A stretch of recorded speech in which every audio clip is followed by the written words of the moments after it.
शेहुल अंसार पीर मकसूद अंसारी की हुसूसी दावत पर चेयरमैन स्टैंडिंग कमेटी बराए प्रॉपर्टी बिल्डर्स महर बिलाल ने दरबार आलिया बाबा गुलशाह वली सरकार रहमतुल्लाह अलैह अल मारूफ चिट्टी खान का नज़द गुज्जर चौक बागोवाल हुर्द रोड के सालाना उर्स की तकरीबात में बतौर मेहमान हुसूसी शिरकत की। खान का पहुँचने पर महर बिलाल का पीर मकसूद हारत शहजाद और मुरीदीन की कसीर तादाद ने चादर और फूलों की मालाएं पहनाकर पुरतपाक इस्तकबाल किया। इस मौका पर महर बिलाल ने कहा कि पीर मकसूद अंसारी का मशकूर हूँ कि उन्होंने मुबारक दिन 11वीं शरीफ उर्स और शब बरात की महफिल एक ही दिन हो रही है, मुझ नाचीज को दरबार आलिया शिरकत करने की दावत दी और महफिल समा की खूबसूरत महफिल में मुमताज कवालों के कलाम को सुनने का मौका मुयसर किया। महर बिलाल ने इस मौका पर कवालों पर नोटों की बारिश करके उनके खूबसूरत कलाम की दाद दी। महफिल पाक के आखिर में पीर मकसूद अंसारी ने दुआ कराकर महफिल को बर्खास्त किया। प्रिंस शाहिद भुट्टा, BB1 न्यूज, जलालपुर जट्टा।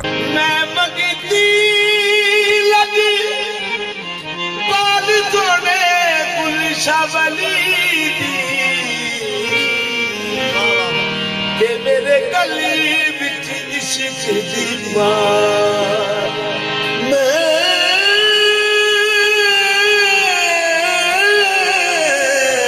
मंगती लजपाल वली गुलशाह